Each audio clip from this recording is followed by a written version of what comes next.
Stop the cap. All right, let's listen to this bullshit. Listen to it in real time reactions. I did listen to the first 2 minutes, like 2 minutes and 30 seconds, and then I just thought to myself, I was like, might as well go back and record it and everything. That way, I don't have to listen to it more than once. So bear with me. Uh, got my phone here. I got my whole setup, my TV, my monitors, all that stuff. I'm like cocooned off right now. I got my uh, freaking Division 2 on. I need to go into my stash and freaking clear that shit out because you know what happens when you get to, you got 300 items in your stash and you got no damn space. So anyway, and plus I want to mess around with some other builds. I think about making an Eclipse Protocol build.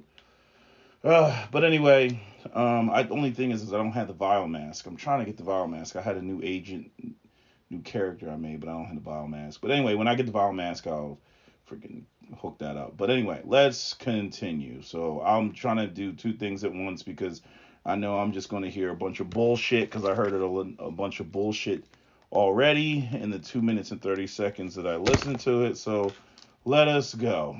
In the morning, the Breakfast Club. Morning, everybody. It's DJ NV, Charlemagne the Guy. We are the Breakfast Club. We have Tesman Figueroa with us, and we got a special guest in the building, 2024 Republican presidential candidate Larry Elder. Welcome, brother. Thank you so much for having me. It is an honor. How you feeling? I feel good. he does more than that, though. I mean, he was a radio host. Radio host for 40 years. Author, TV author, New York host. Times best-selling list. Got a star in the Hollywood Walk of Fame. Mm-hmm. Corner of Hollywood and Vine. Southeast corner, just saying. Okay. I didn't know he had a star in Hollywood Walk of Fame. Yeah, about a handful of radio guys do, and I'm one of them. Yeah, I think it's you, Elvis Duran, Angie Howard Martinez. Stern, Yeah. Big Boy. Oh, Angie Martinez. Martinez. A guy named Arthur Godfrey. Okay. Yeah. So let's jump right into it. Why are you running for president? Well, I'm running as an America First mega guy, and we have an America First mega guy running, obviously. So the question is, what do you bring to the table? You say MAGA. MAGA. Okay. And the answer is I bring a lot of issues to the table that I feel our side is not talking enough about, if at all.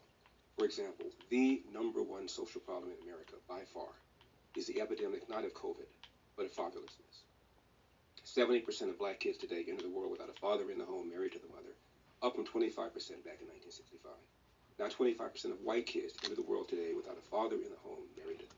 Okay, first off, he goes versus 1965. What was the difference between 1965 and today? In 1965, you still had a lot of manufacturing in this country. You had men who were gainfully employed. There is a direct correlation between men being not in the home, not marrying, not starting families, and also, as we see today, not purchasing homes because they're not gainfully employed. And as well as the rate of single motherhood, and this is without even going into all the feminism and all the other bullshit that the left is doing.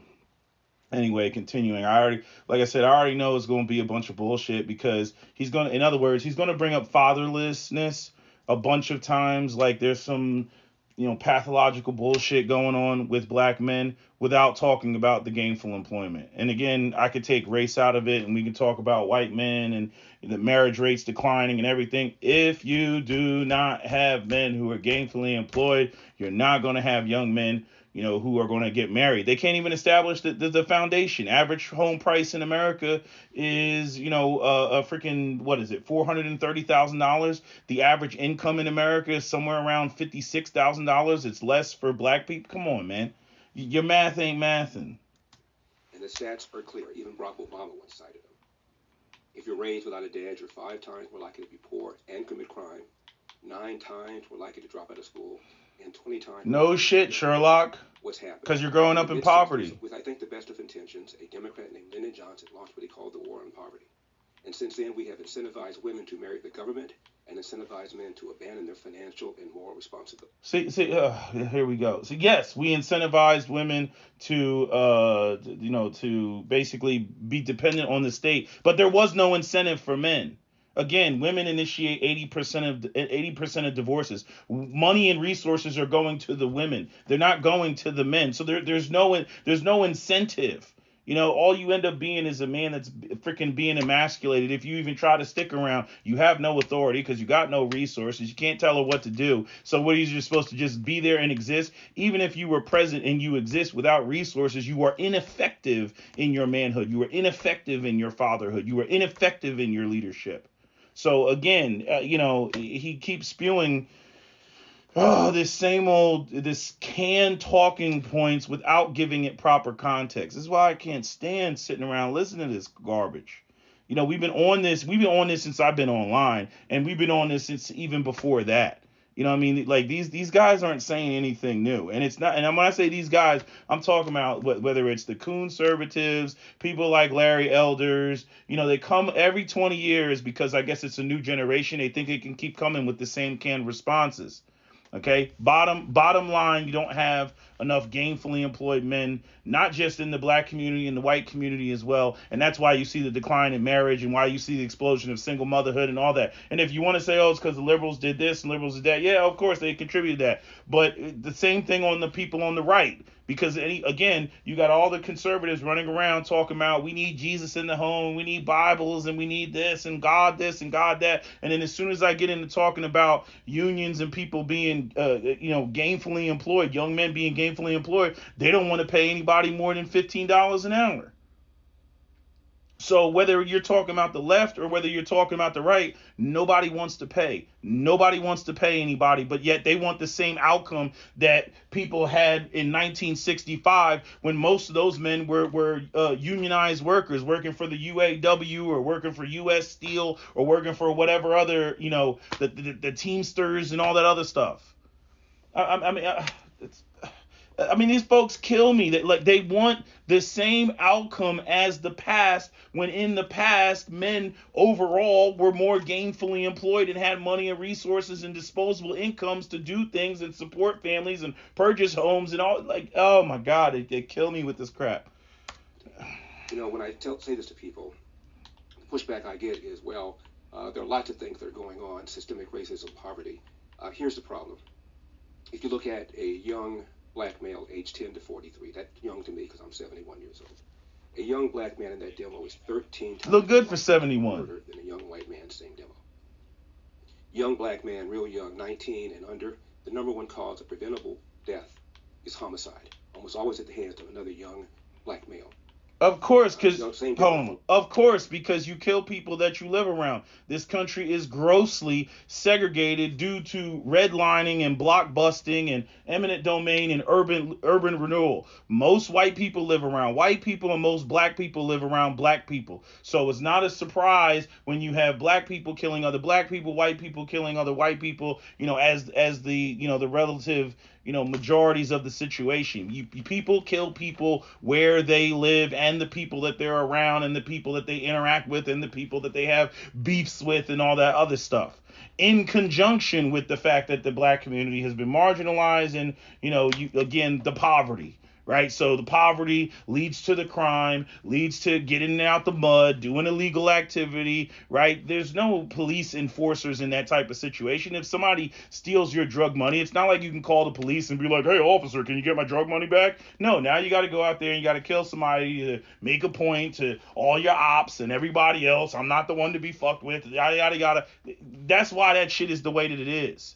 You know what I mean? Black men are not just out here just killing people all willy-nilly, although I'll admit with the younger generation, the social media and all that has made it worse. But it's always been rooted in money. It's always been rooted in that. Right. The number one cause of preventable death is unintentional deaths. That includes drug overdoses, automobile accidents, drownings. It's not until they get to number 4 that death is the cause. In America, 60% of the shootings, the robberies and the homicides are committed by black people, often against other black people. Of the homicides in this country, half of them are black victims, almost all killed by other blacks. How do you explain that if it isn't for the absence of fathers? See, like the way they draw their conclusions is insane. So he lays out but it has nothing to do with the poverty. It has nothing to do with our history in this country and where we started and the places that we were put and restricted to. right? And again, he wants to say, oh, well, it's because the fathers aren't there. And again, the discrimination ties into the lack of economics, which ties into why the fathers aren't there in the first place. Oh my God, man, I can't with this Fair to stuff. say, black people are just genetically inclined to commit more crime. I doubt it. And the go-to reaction often is poverty and systemic racism. Here's the problem. Go ahead. 1940, when there was blatant racism. This is before Brown versus Board of Education, before the Civil Rights Act of '64. KKK was still alive and well. 87% of blacks lived under the poverty line. Now it's about 14%. But black people, hold on. But black people had their own communities. What happened? What happened? Again, Larry Elder, 71 years old. What did y'all do with that? Y'all wanted to integrate. Y'all wanted to be shoulder to shoulder with white people, which only subjected black people to the adverse conditions in which we're existing, where we're wholly dependent on white people. We don't even have the little bit.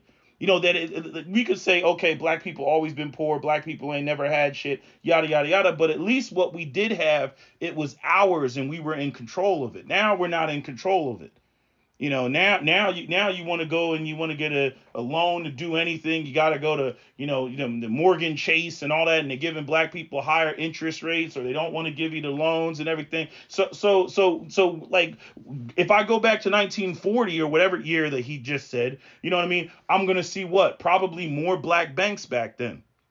I don't know if that's a fact, but I'm just saying I'm probably going to see more things that are owned and controlled by black people, which is why back then, you saw white folks, what they do when they got upset. They go into a black community. Oh, that nigga got a piano. Why don't I have a piano? Oh, is that a nigga on a horse? I ain't never seen a nigga on a horse. They come in there with their jealous shit and go in there and purge and burn down the communities like Tulsa, Oklahoma, Ocoee, Florida, Elaine, Arkansas, Wilmington, North Carolina, ran the black people out of Corbin, Kentucky, right? Slocum, Texas. Every time they got upset, the race riots in East St. Louis, Chicago, 1919. I mean, you go through the whole gambit. Right, but you don't see that today because all black people in inner cities are disproportionately living in ghettos and whatnot. All they got to do is go in there and gentrify it, right? They don't have to go in there, via force. They don't have to burn anything down. They just simply, just go in there and gentrify it and use the banks and the land developers and just push black people aside, raise the property taxes, and they can just take over whatever area they want to take over, which is why Harlem is no longer Harlem and Harlem is Upper Manhattan. On poverty, you can't blame it on racism. It is the breakdown of the nuclear intact family, and neither side is talking about it. You're not going to have an intact nuclear family if you do not have men who are gainfully employed. Period. End of discussion.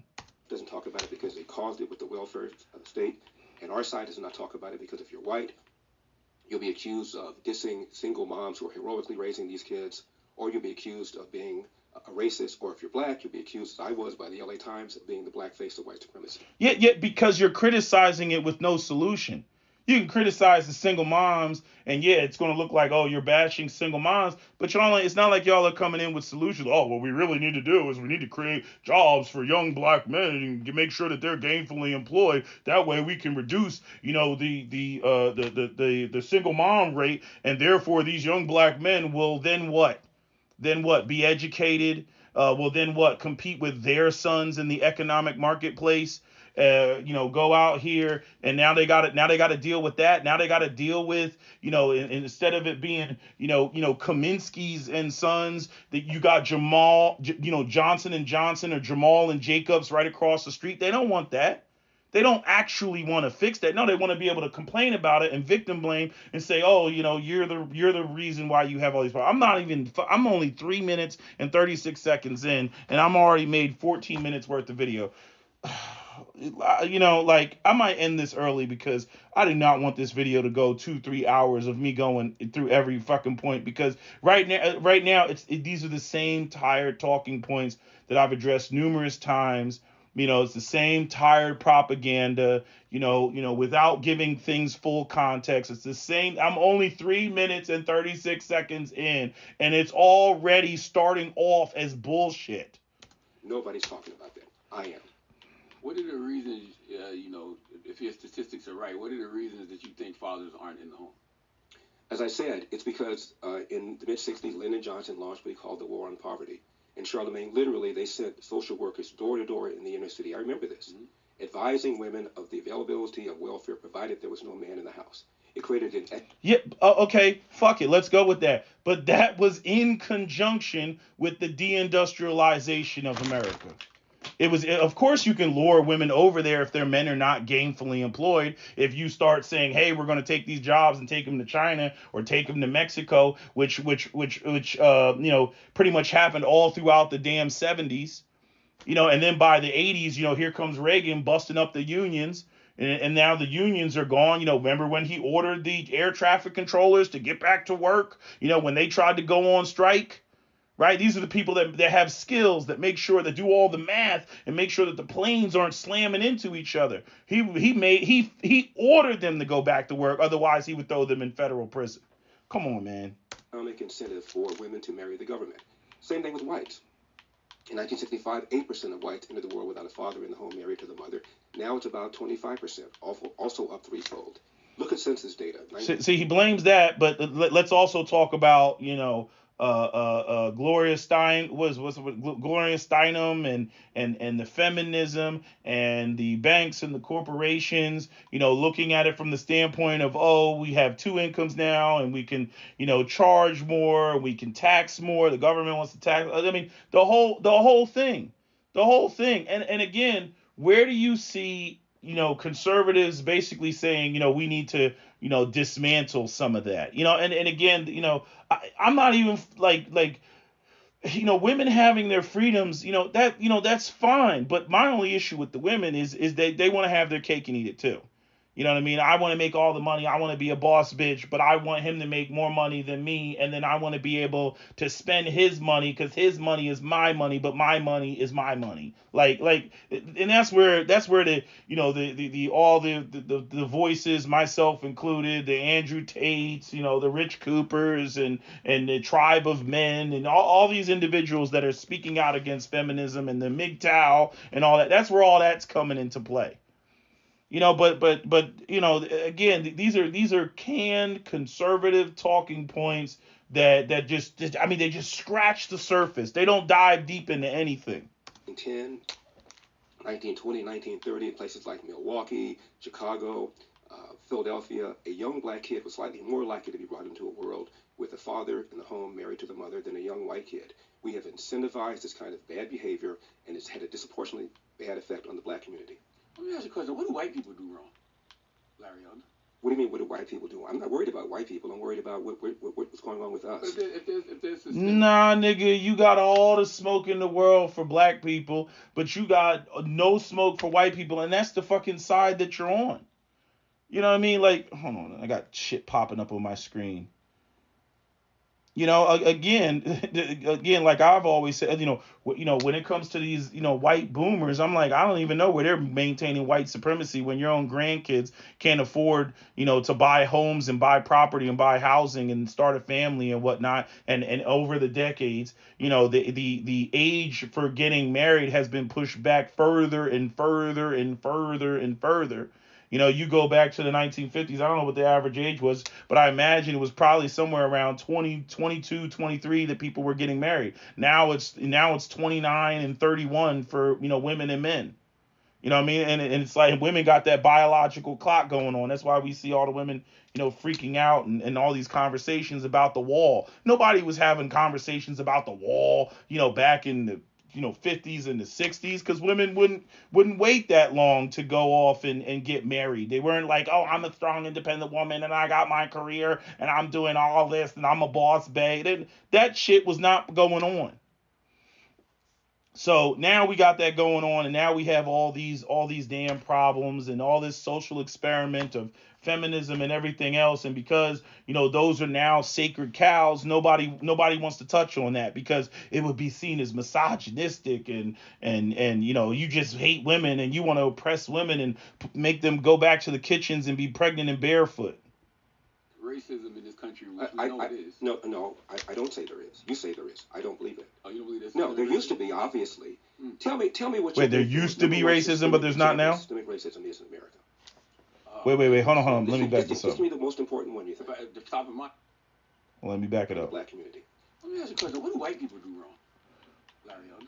What do you mean? What do white people do? I'm not worried about white people. I'm worried about what's going on with But us. if there's systemic racism in this country, which we know it is. No, I don't say there is. You say there is. I don't believe it. Oh, you don't believe there's No, systemic there used to racism? be, obviously. Tell me what you think the number one systemic example of systemic racism is in America. Oh man, it's so. Number one example, banking. I'll go with banking and housing Just give me the most important one you think. If at the top of mine, I'll probably maybe say. and job discrimination. Because again, unfortunately for African Americans, due to us not, having what black people had in the past, via segregation and Jim Crow, we are wholly dependent on white folks for our employment. So it doesn't even matter. You go out, go to school, get an education, get a degree, and then you got to go out here and beg a white person for a job. Incarceration? Maybe. Really? During the Great Depression, when 50% of black adults were unemployed, you didn't have this kind of mass incarceration. It's the breakdown of the family.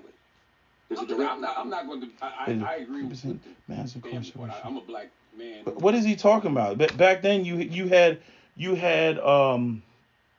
if black people, you had what did you call that? The black codes. You had convict leasing and debt peonage, where they would have these sort of policies where vagrancy laws and stuff like that, where black people were working in like chain gangs and other type of stuff where we were like tied to the land, sharecropping. Again, the last African American that was freed from being a slave was freed in 1942, in September of 1942. You know what I mean? I guess you don't have to incarcerate black people, if you're living in the Jim Crow South. You know what I mean? Black people weren't even allowed to go to white people's schools until 1955. I don't know where this dude gets his timeline from. And I'm saying he's 71 years old. He lived it. He's a father to his children. I'm Right. happily married. Right. Black He man. grew up in American apartheid, and he's talking this buffoonery. I just feel like everything is black, black. What you black is wrong. Black people do this and black people do that. And when I asked you what white people do wrong, you said you're not worried about white people at all. I'm talking about the damage, disproportionate damage going on in the black community. For example, look at these smash and grabs that are taking place in Los Angeles, where I live. There's a suburb called Glendale, where at a mall recently, a mob of 30 to 40 people, they had masks on, but one guy got popped. He was a black. I think most of those who were doing this were black. And in recent years and times, there have been a number of these in places like Chicago, places like New York. If I were involved in something like that, Charlemagne, I grew up with a dad, just as you're raising your own children. I would have been more afraid of my father than I would about the cops catching me. These kids are. First off, the kids are not afraid of they're not afraid of their fathers because their fathers are either A, not present, or B, not gainfully employed, and not present because they're not gainfully employed. Then you have the aspect of the fact that, now you got all type of gunplay. Now, again, I'm not against the Second Amendment, but that is a factor. You got 14-year-olds riding around with, polymer 80s, and whatever, extendos and all of the type of shit. That whole era of, I'm gonna give you a stern look and that's gonna put the fear of God in you. That shit is over with.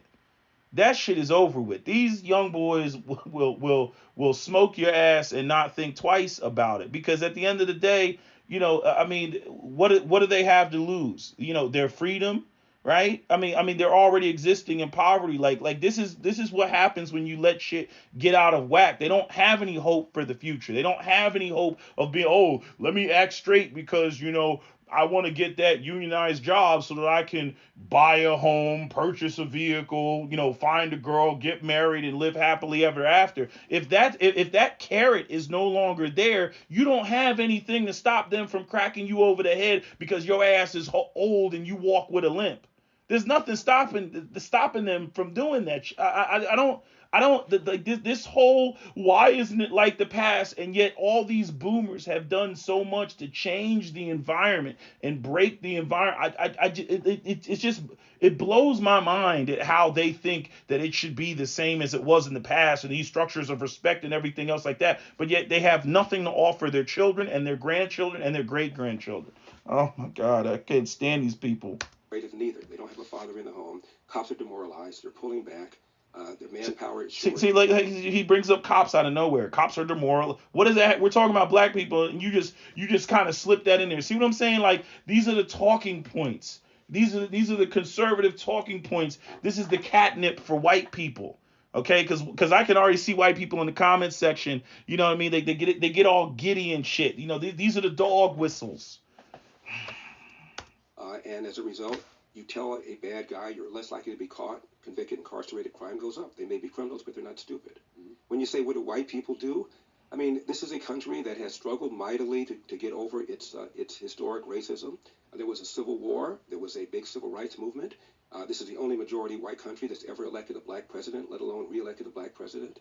The three biggest cities in America are New York, Chicago, LA. They all have black mayors, even though no city has a majority of black population. The president of Harvard is a black female. Martin Luther King in 1966, Charlemagne, gave an interview to the BBC. You hear this all the time when they make these type of talking points about cities becoming black. Detroit didn't become a black city until 1980. It became a majority black city. And even in many of these liberal areas, it doesn't matter. It's like, I don't want to say this. It's like the opposite of like the Queen of England or the King of England, right? Like, I believe the monarch has substantial power, right? But then when you ask them, they'll be like, oh, we're just figureheads, right?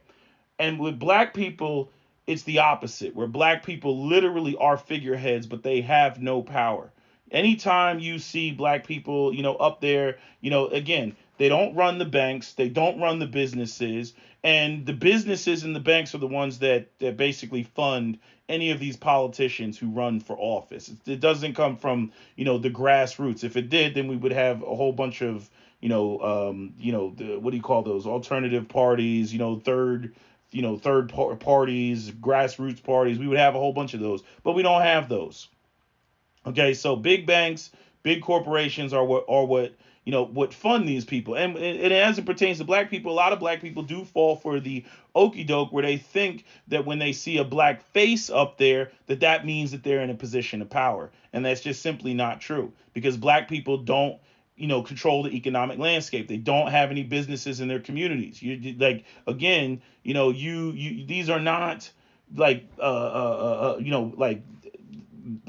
business communities. They're just neighborhoods where black people live and reside. And black people also have no way to hold any of these black politicians accountable when, again, they cater to massa and they cater to white folks, but they don't cater to black people. They don't cater to black people's needs. Every time black people say, hey, we need this, we need that, hey, we voted you in office, these people could care less, because guess what? Guess where their money is coming from for their next election cycle.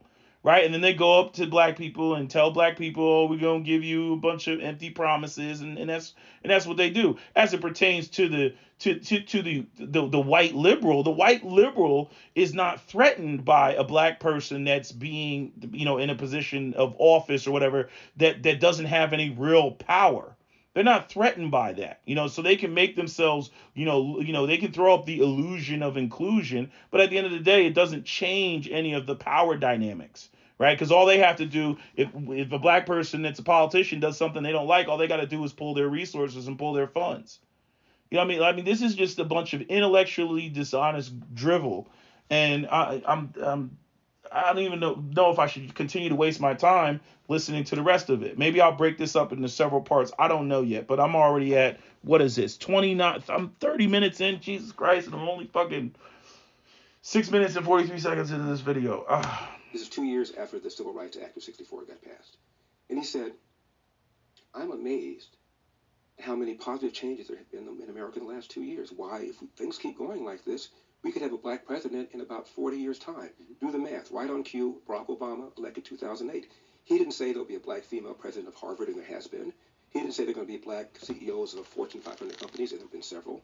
He didn't say the percentage of the House would equal the percentage of black people in the population, and it does. He didn't say the 3 largest cities would have black mayors, and they do. He didn't say the largest and most prestigious organization of doctors, the American Medical Association, would have 2 black presidents, and there have been.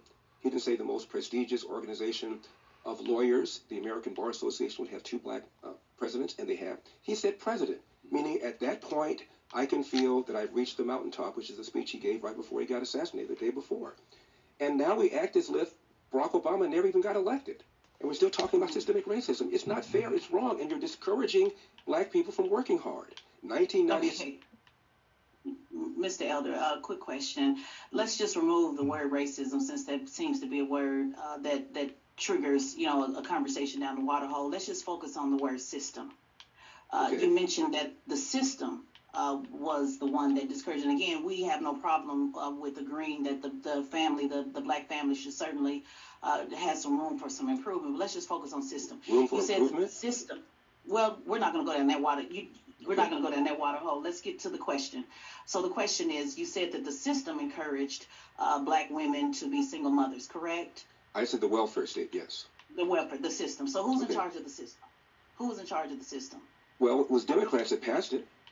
And who were Democrats? Were they black or white at that time? Well, at the time, majority of black people were Democrats, as the majority of black people are Democrats now. Not the voters. I'm talking about the system. Remember, the main idea is the word system.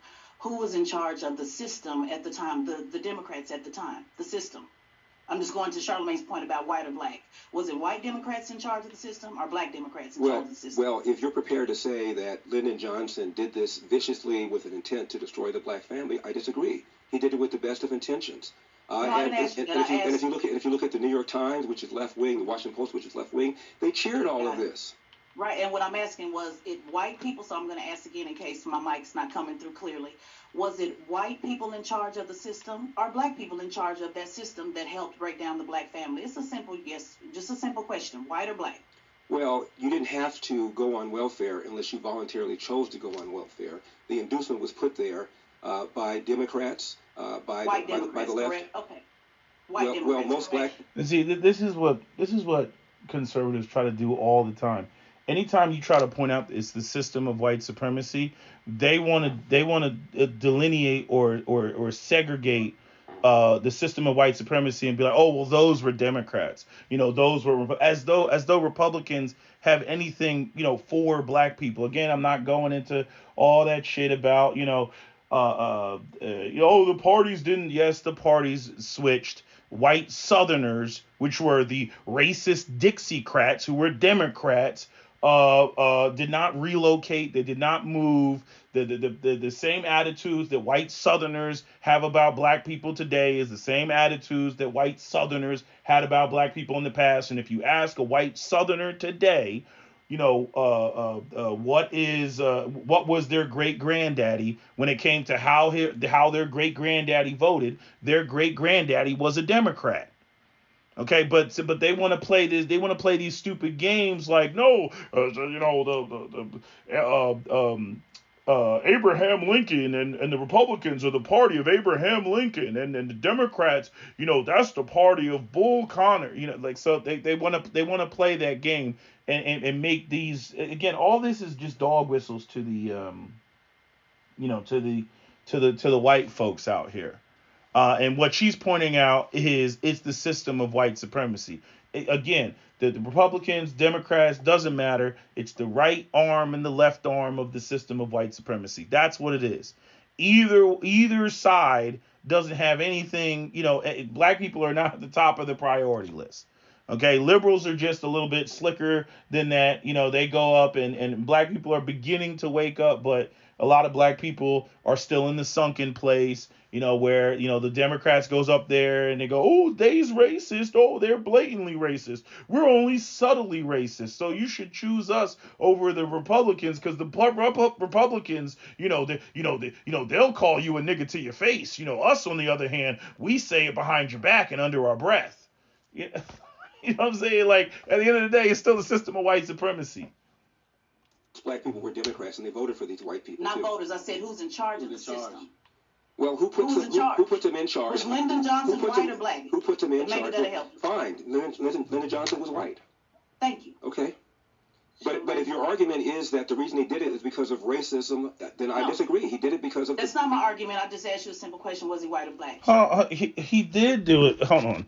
Let's go find this quote. Lyndon Johnson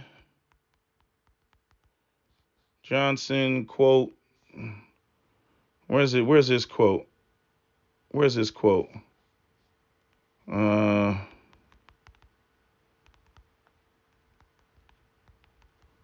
Lyndon Johnson, LBJ, Democrats, 1964. Where's that quote? I'll have those niggers voting for the Democrats for 200 years. But it's not about racism. Come on, man. Fuck out of here.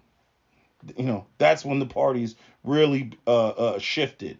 As soon as black people voted for the civil rights bill, white people were, they began slowly over time abandoning ship. Parties said, "Oh, I'm not running this anymore. I'm switching. I'm running as a Republican." And then you had that whole Lee Atwater, coded language. Can't say the N-word anymore. You start talking about vague things like, busing and what else did he talk about? He said busing, and you start talking about things that, basically affect black people in a negative way and, affect white people in a positive way. I'll find the quote. You can Google it yourself and find it. Just type in, what was his name? What was his name? Let me see what his name is. I'm going to get the right name. Lee Atwater. What was his name? Is that his own name? Yeah, it's Lee Atwater. I was right the first time. I thought he had another name. You know how those white folks, they always have like 3 different names and shit. You know what I mean? Like Lee Harvey Oswald and shit like that.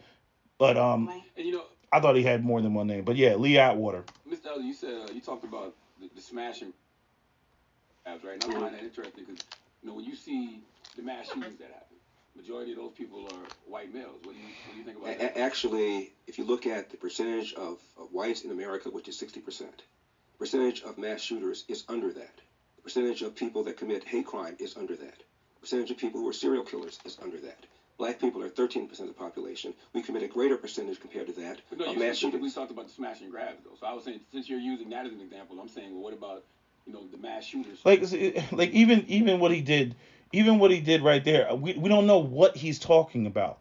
He's like, it's under that. Well, under what? What are you talking about? And then here we go with that whole 1350 bullshit, and talking about black people disproportionately committing. Of course they disproportionately commit crimes. They're disproportionately poor. They're disproportionately unemployed. They're disproportionately disenfranchised. Of course you're going to see more crimes from that population that has always been historically disenfranchised in this country. I mean, I don't understand what people don't get about that. If I want to see white crime, I don't go to downtown fucking Manhattan. I go to freaking Appalachia. I go to where, they got the meth labs and there's high rates of hepatitis C, and people are inbred and shit like that. And who's that guy that freaking, what's that white guy's name that goes around the country and interviews people in like this is the most podunk county in America. That white guy, that bald white guy. He walks around and just interviews people and shit like that. Yeah, if I want to see crime, if I want to see fucked up shit, again, I'm not going to go where white people have. I'm not going to go to Beverly Hills. I'm not going to go to, freaking, what's that place called? Martha's Vineyard. You know what I'm saying? I'm going to go to where white people are poor. And the same thing applies to black people. I don't, whenever it comes to crime and poverty, it's like freaking everything, just logic just leaves the room when discussing black people, right? Like white people know, oh, we don't want to deal with white crime. We stay away from the trailer parks or some shit like that where white people are poor. Rich white people don't live around poor white people. Why not? If it's all about white culture, if it's all about whiteness, and white people, don't have, just because a white person is poor doesn't mean that they commit crimes. Why don't rich white people live around poor white people? They should be crime free, right? I can't with these people that are usually white males. When we're hard time. They are usually white males because 60% of the country is white. However, they underrepresent. No, that doesn't make any. Oh my God, talking about mass shootings. He's like, okay, because the majority is white. No, they disproportionately engage in mass shootings. Okay, black people.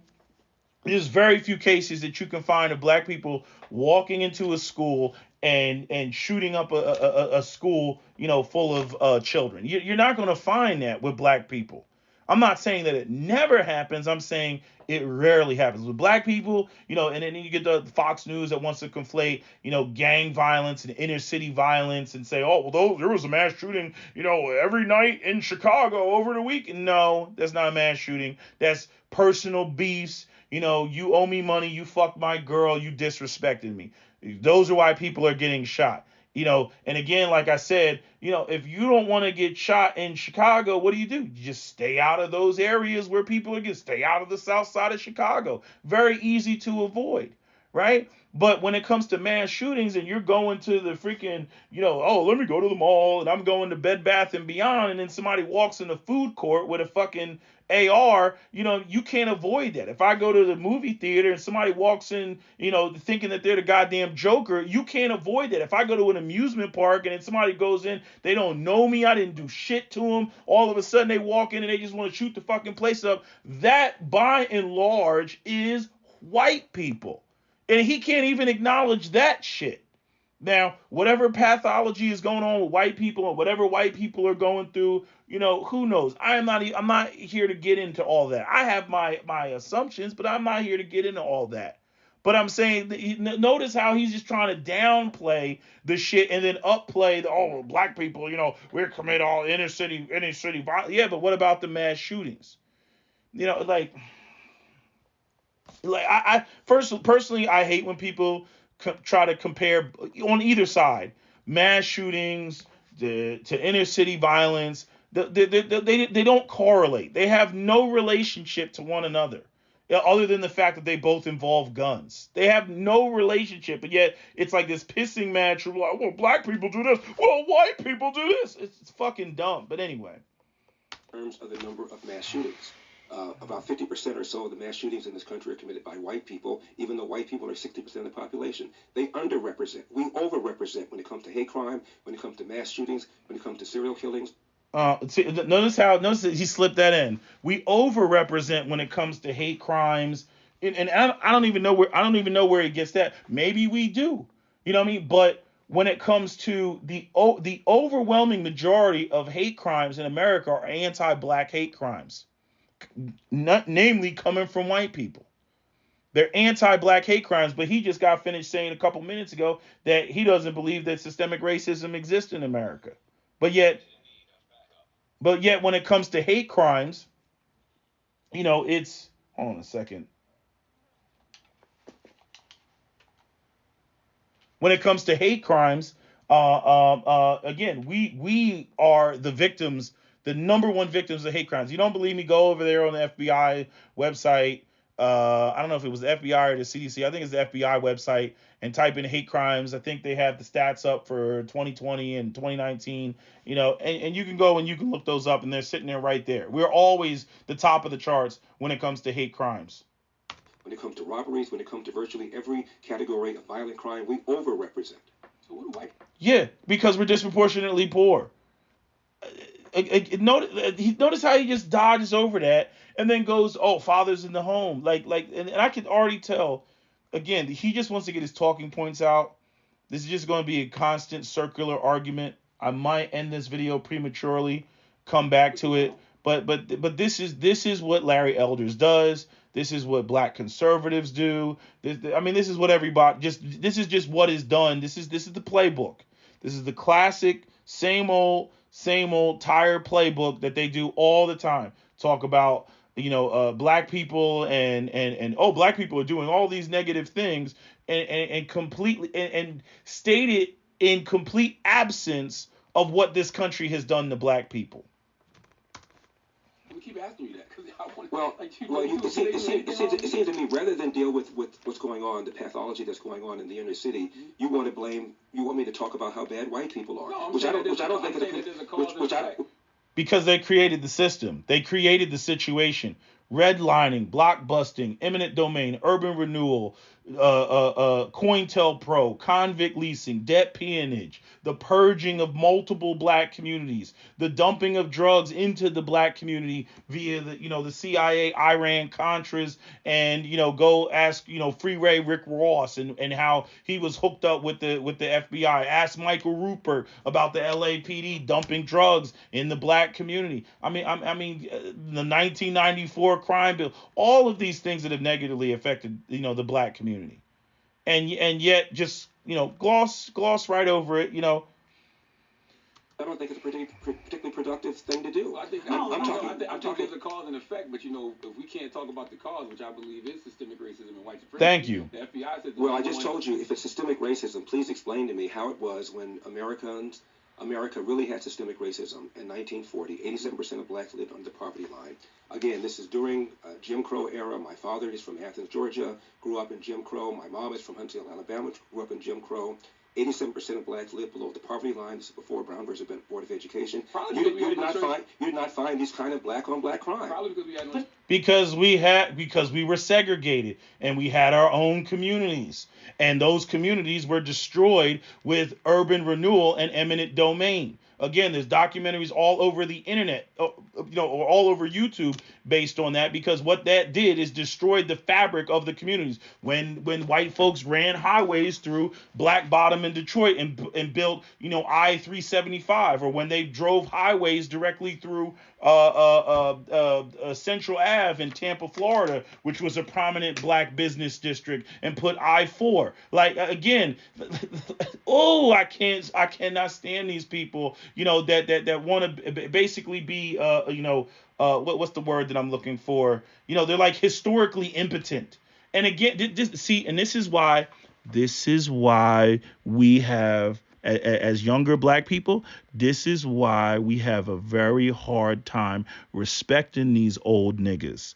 This is why we struggle to do so, because I'm saying this man, to have any integrity, maybe I shouldn't label him against the entirety of the black boomer generation, but there's a lot of black boomers that think like this man, that mileage may vary, but I'm saying this man lived it.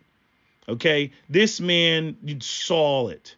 Okay, he was born in American apartheid, and yet this is how he's talking. And yet, and see, this is why they don't want to teach critical race theory. This is why they don't want to teach real American history, because they want everybody to just gloss over it. And how all of these things that I didn't notice how I just rattled all those things off the top of my head. Right? No, notice how everything that I listed, everything that I stated, you can literally go on Wikipedia and pull it up and look at, the extensive things that posts that are written about it. You can go pull up videos, documentaries, on these events and the ways in which they impacted the black community. I didn't just make some shit up, just to be anti-white and just to be, pro-blackity black. No, these are things that happened, and individuals like Larry Elvers likes to just dismiss them. Just summarily dismiss them. This is why, we just look at old black folks like Larry Ellis, we ain't got nothing for them, man. This nigga's wasting my fucking time, man. You know what I mean? Like think about it when he was talking about, respecting, fathers in the home and respecting the, if coon shit like this is what, the black fathers of his generation are bringing to the fucking table, well, you have your answer on why y'all niggas don't get any fucking respect. They still were living below the poverty line, though, sir. I'm sorry? You're forgetting the fact that they were still living below the poverty line. You're picking and choosing, saying this was good, but this was bad. Okay. The bottom line, they end between the poverty line. But let's move forward. Can I just address that? In 1940, 87% of blacks lived under the poverty line. 1960, that number had fallen to 47%. That's a 40-point drop in 20 years. That's the greatest 20-year period of economic expansion for black people in the history of America. Again, well before Brown versus Board of Education, well before the KKK. Hold on, I'm going to go back on that. Hold on. For black people in the history of America. Again, well before Brown versus Board of Education, before drop in 20 years. That's the great. Well, can I just address that? In 1940, 87% of blacks lived under the poverty line. 1960, that number had fallen to 47%. That's a 40. The number has fallen to 46. Yeah, because of the fucking war. Like, because of the war, and then again you have the war effort. Then you have, after the war was over, I've already stated this, Europe was bombed to hell, Japan was bombed to hell, freaking, again, Trenton had the bridge that said, "We make what the world takes." That bridge is still there. I don't, the words don't even light up anymore, but it's right there. It's right there in Trenton, crosses right into Pennsylvania, says, "We make what the world takes." After World War II, you had an economic boom where pretty much everything was manufactured in America. So black men could more easily find, working in whether it was General Motors or U.S. Steel or what is now the Rust Belt. There were booming jobs there, which is why cities like Detroit are even there. People look at Detroit today and they're like, oh, it's terrible. Detroit became Detroit because it was booming at one time. When you look at, like, I forget what that shit is, like Grand Central Station or whatever the heck it's called, freaking Cap tells me about it all the time. You can Google all these things. The high schools, I mean, massive high schools. All of the money and resources that Henry Ford, put into the magnet schools, so that he could have better engineers and everything. I mean, it was booming. It was booming. So to sit to talk about that 20-year span, of course it was. It was post World War II. Like, nigga, I can't. I swear to God, man. I this is why I can't deal with these folks, man. Point drop in 20 years. That's the greatest 20-year period of economic expansion for black people in the history of America. Again, well before Brown versus Board of Education. Because it was a post-war economy. I can't with this fool, yo. I can't. See, and see, this is what happens if you're not a learned black person. This is what happens. See, this type of bullshit, because I already know there's some coon black people out here that would listen to this and they would be like, he making some real good points. The boy is making some real solid points. Yeah, that's right. See, I'm not a victim. But see, when you don't know history, again, there's no excuse at this point.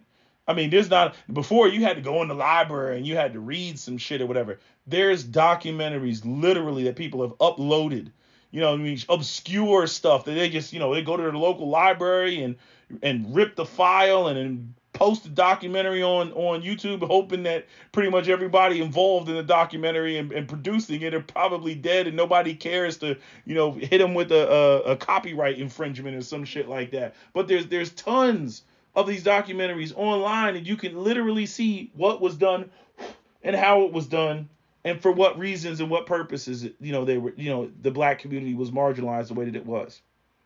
But again, he leaves all of that out, and that's the what do you want to call it? The intellectual dishonesty of someone like Larry Elders and just many other people, Candace Owens, Brandon Tatum, all these conservatives. Well before the KKK imploded, well before we had race-based preferences. Why? Because it was rare for a black kid to be raised in a family without a father in the home. So,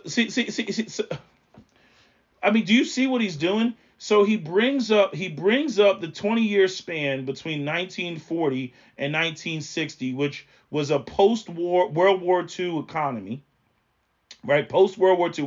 When did we go start going into Korea? Korea was 59, I think that was a little bit later. But I'm saying, no, we did go into Korea. But I'm saying, so from 43, that I think that's what he used, to 1960, right? And he's like, we had I can't even think right now. We had this booming economy. He ignores that, and then he's going into, because fathers are not in the home, but fathers were in the home during that period because they were gainfully employed. But yet somehow he can't make the connection. So if you want to see more fathers in the home, then you need to have more fathers who are gainfully employed. Plain and simple.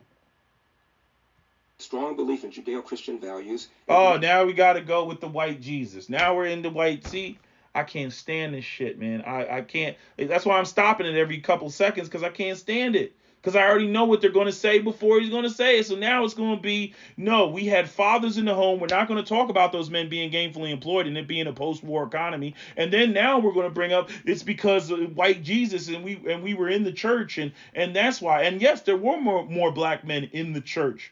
But guess what? Men cannot live on hope, and comfort forever, because like I said before, the church does three things. It provides hope, comfort, and inspiration. Those are the three things. And when you look at any self-help book, those are the three things that are in any self-help book: hope, comfort, and inspiration. And again, people can believe, God is good all the time, and all the time God is good when it's a post-war economy and the whole rest of the world is consuming everything that America makes. I mean, this is back when, the best car that you could have was a Cadillac. Now, you have Lexus, you have Mercedes-Benz, you have Audi, you have all these other manufacturers of BMW, all these other manufacturers of status symbol cars. That didn't happen overnight. There was a transition. But in the past, Cadillac, that was the car. Cadillac and Lincoln. You couldn't have a better car. Back then, if you asked one of them Arab Emirates or Sultans or whatever back in the day, what car? I want American Cadillac. How much? The price is of no matter. Price is of no issue. I want American Cadillac, and that's what they were riding around with. You know what I'm saying? Mao Zedong, they thought having a Buick was the shit. You know what I mean? Go pull up the pictures of Mao Zedong riding around in a damn Buick. America produced freaking everything. Everything. Because the rest of the world was bombing the shit and the rest of the world was trying to catch up. It's fucking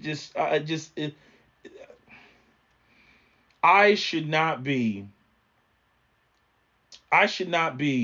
as far behind this, a junior to this man as I am, and have more information in my head than he does about what really went down.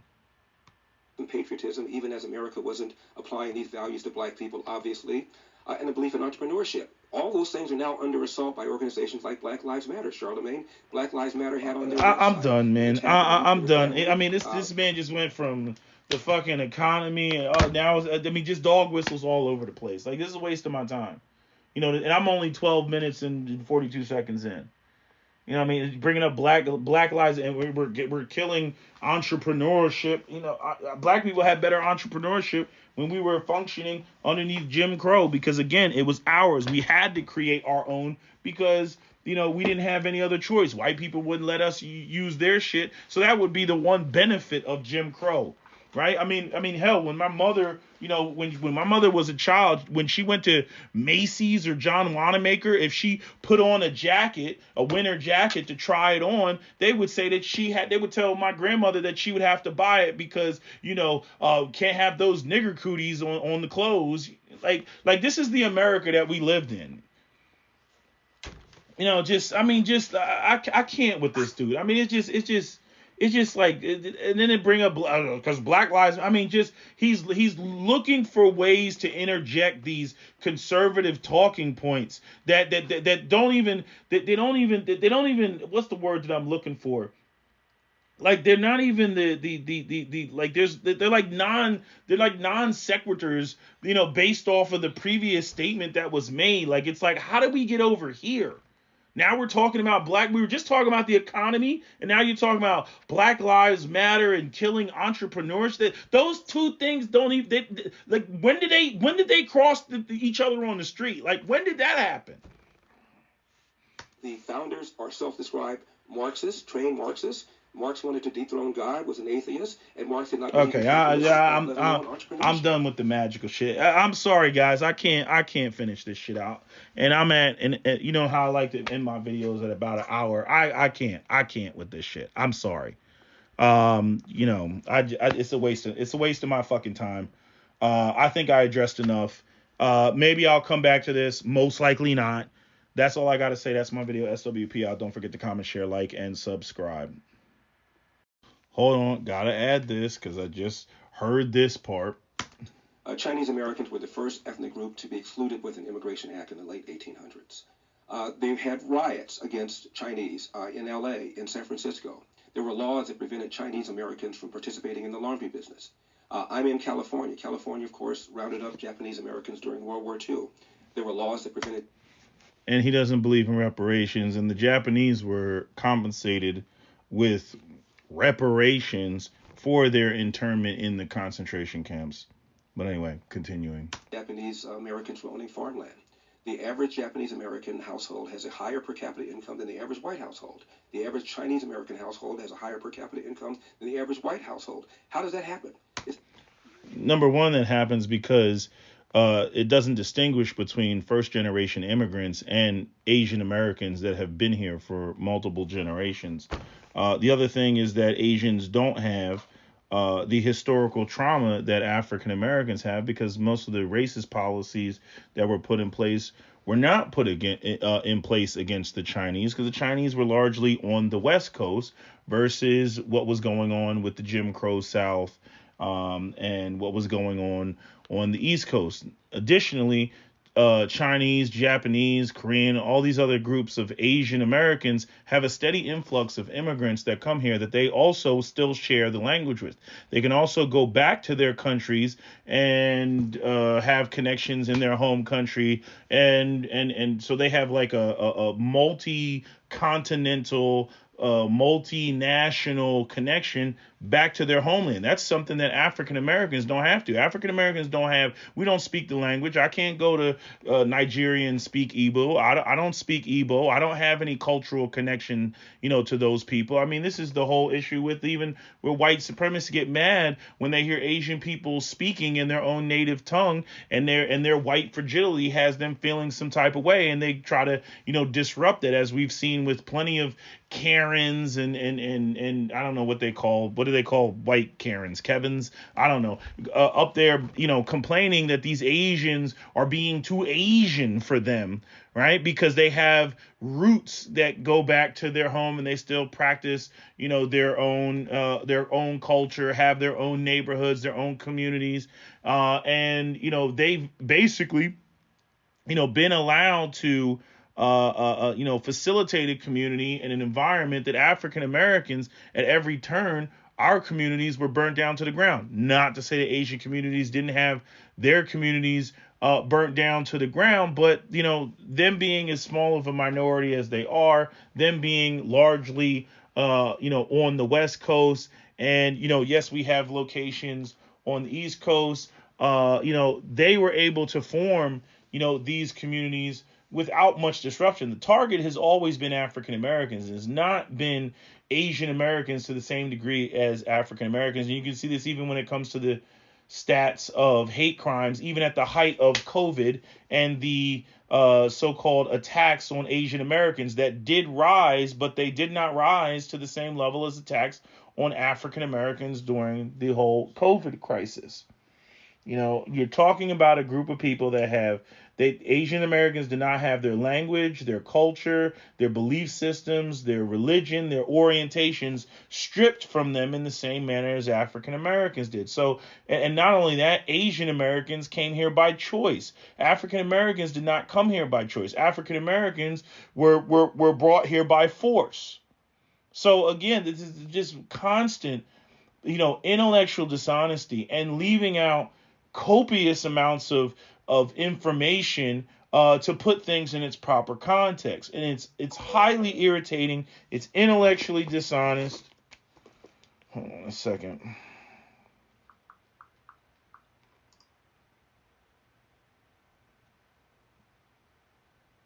So, yeah, I I mean, that's the. I mean, I could just let this shit go, but and just let it play, but it's just going to continue to piss me off for the rest of the night, and I don't feel like I think I'm tapped out on being frustrated. So I'm just going to end this video.